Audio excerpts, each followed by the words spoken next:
Ayan, testing nito. Maglo kami, oh. Okay. So, tapat siya ng essence. Oh, grabe.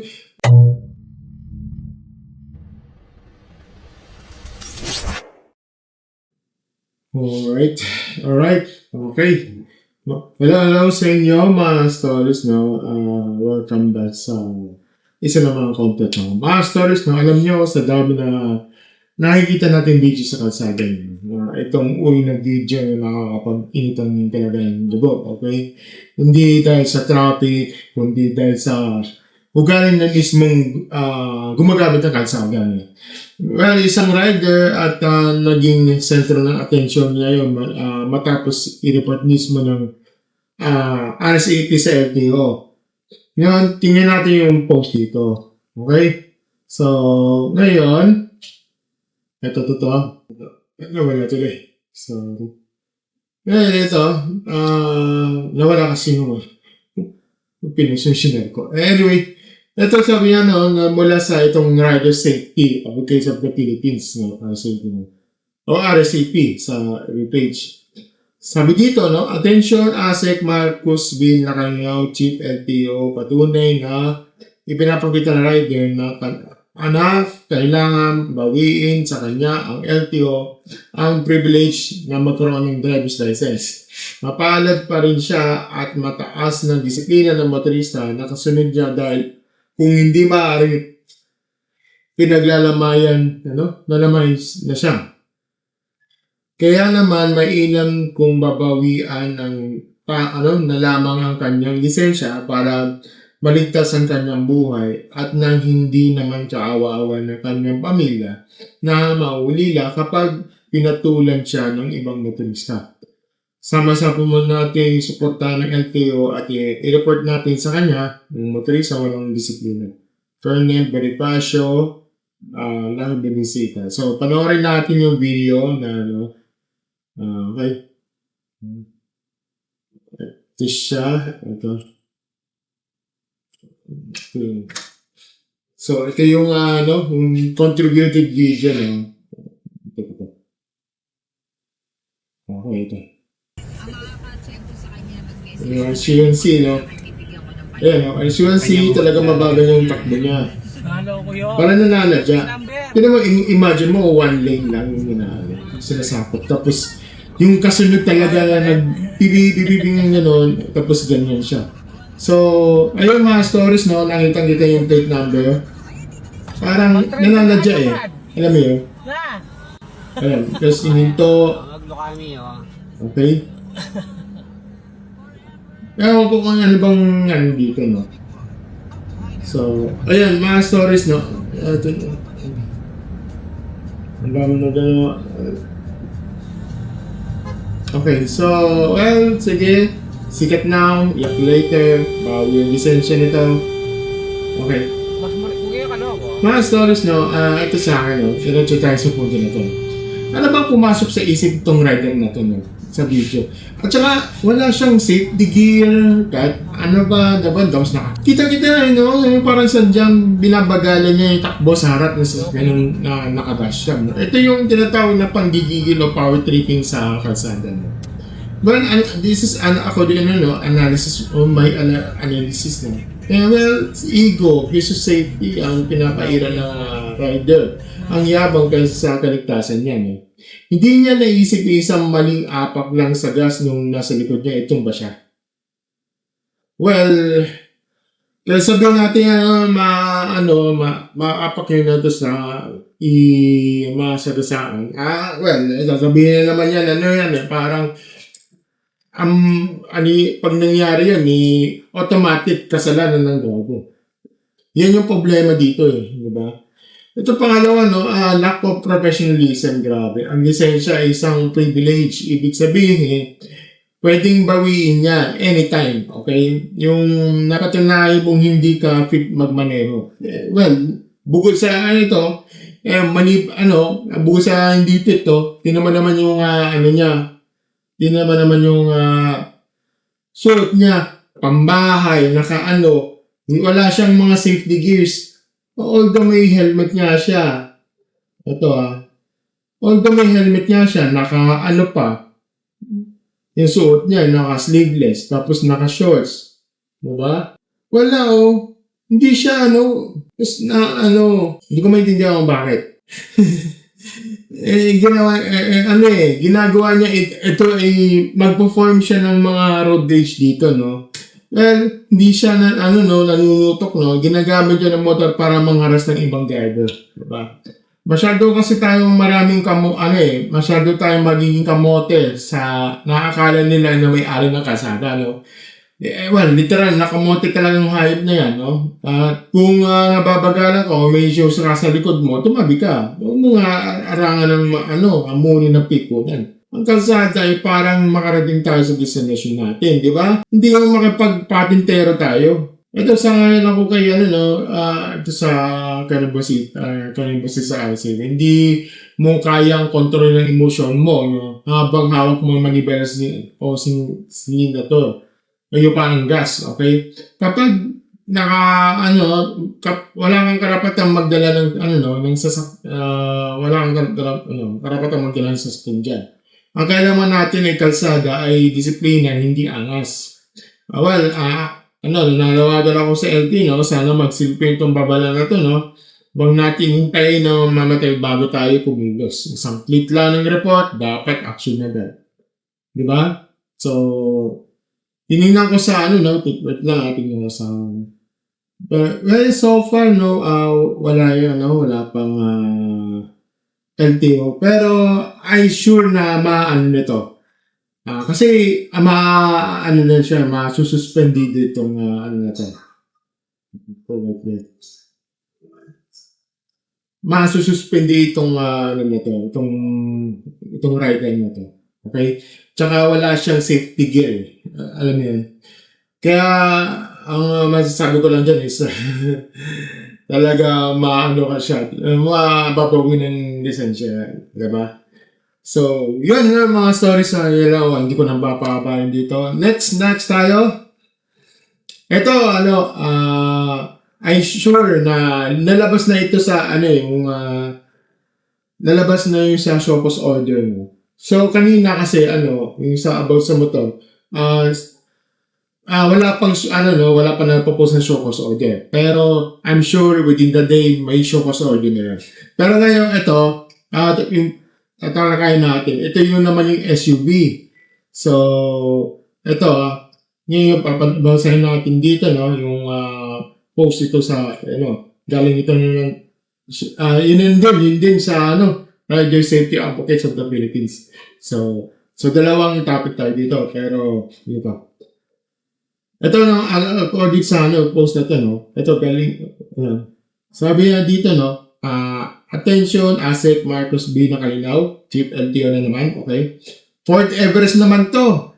Metallic gray, okay? Hindi ko sasabihin yung plate number. Di maaaring hintayin ang mga disgrasya muna bago investigahan ng parusahan. Libong-libong Pilipino ang namamatay sa vehicular accident sa ating bansa at isa sa mga dahilan ang ating makikita sa video.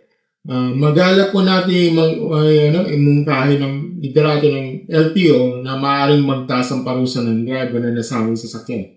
Dahil wala siyang pagpapalaga sa batas at inilagay pa niya ng peligro ang buhay ng iba sa lansangan. Sama-sama po natin suportahan ng LTO, i-report natin sa kanila ang motorista na walang disiplina. Kaya ngayon, Bonifacio, Latin Basita, Chairman, say application sa pagpili. So, contributed video, panoorin natin. Ito yung video na to. So, okay. As you can see, nasa Along B mapa. Kasi ito. Medyo swimming siya. Okay. So, tapat siya ng essence. Oh, grabe. Alam mo yung parang, delikado yun. Yung parang, eventually, yung parang, panggas talaga yung, ulit. Tapos, sudden break siya.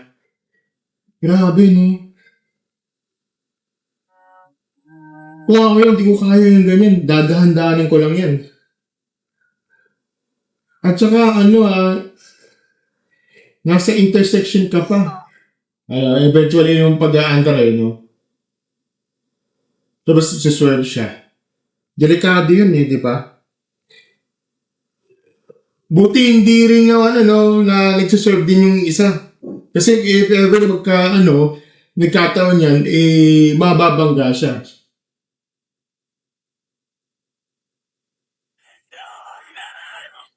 Okay, gamit niya 360 for your information. Okay? For your information, gamit niya ang camera 360. Okay. Ayan. Ito lang mag-perform pag ikaw isang reckless driver, tapos madadami pa yung mga ibang motorista. Ayan. Ito ba, di ba papansin mo? Gumagano. Napapansin mo,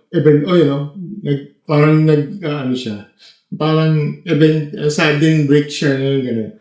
Ngayon mga stories, ang ito sa akin lang. Ang sa akin, hindi dito simpleng pagiging pasaway. Ito ay malino na reckless driving talaga. Unang punto, swerving talagang sa ganitong kalsada hindi diskarte. Medyo kabubuhan to. Okay? Lalo na sa BCS yung BCS road, hindi ka astig, kapag singit ka ng singit. Hindi ka magaling na mag-drive, na driver, dahil kaya mong lumusot ng alanganin. Kung totoo niyan, sugal ang ginagawa mo sa buhay ng ibang tao, Isang maling tagtya mo lang, isang motor na matutumba, o isang kotse na mababangga, isang pedestrian na pwedeng madamay, di ba? Yan yung mangyayari dito, At saka isa pa yung punto ko, yung bilis mo, lalo na yung sinabayan mo ng alanganing overtake, mas, lumalala ang peligro dito, Kahit gaano ka pa confident sa pamamaneho, tapos kapag ganyan ka magmaneho mo sa pagpubliko kalsada, hindi lang sarili mo anong hawak mo, pati buhay ng iba. Buti na lang, wala naman dumaan na tumatawid Eventually, may tumatawid na dyan Yun. Talagang, ito hindi maintindihan ng maraming barubal sa daan. Hindi personal racetrack ang public road, ha? So, tapos ito, sangayon ako yung punto ni ito sa RS80, Hindi dapat hintayin na may mamatay bago umaksyon. Ito yung madalas sa problema sa enforcement sa atin, Kapag may video, sasabihin naman na wala pa naman nababangga. Yan yung mga rason dyan sa mga comment section, Well, mali kasi yun, So, hintayin ba natin na may mangunguli na o mamamatay bago sabihin seryoso ang paglabag? My goodness. Kailangan dito prevention. Prevention kailangan dito. Hindi yung reaction lang yung kapag may tragedya na. Ayan. Tapos ito yung malinaw na video na paulit-ulit yung swerve, dangerous overtaking. Grabe, Tapos sa intersection, sa diba? Sa E. Rodriguez, tapos E. Rodriguez, Cubao, tapos Tapos pag-go na, vroom! Delikado yung ginawa niya, ha? Di ko kaya ganun.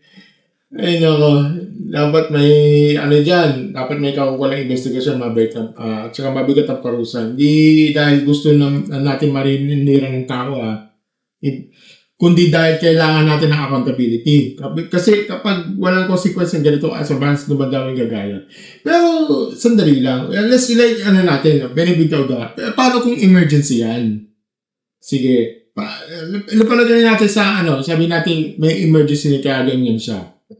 Kasi, mga stories, medyo gray area kasi sa akin dito, Kasi according sa, pinasearch ko sa Google o sa AI, tinanong ko kasi, ito sabi niya dito,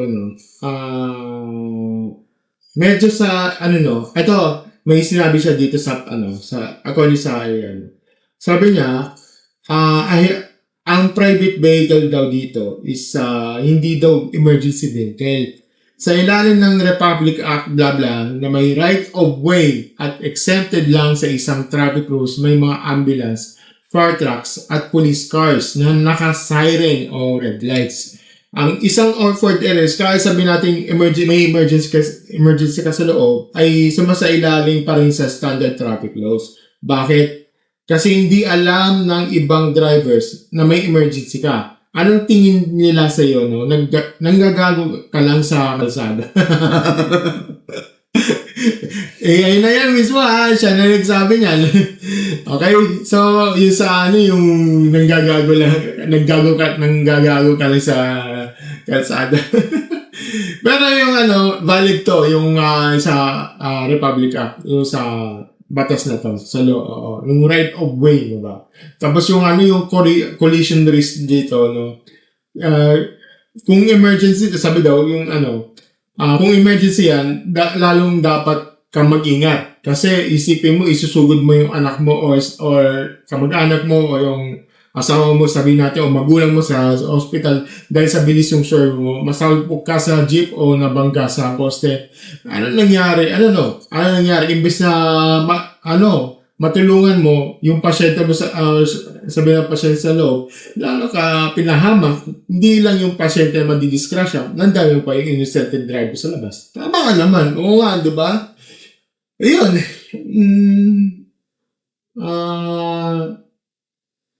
Mas mainam,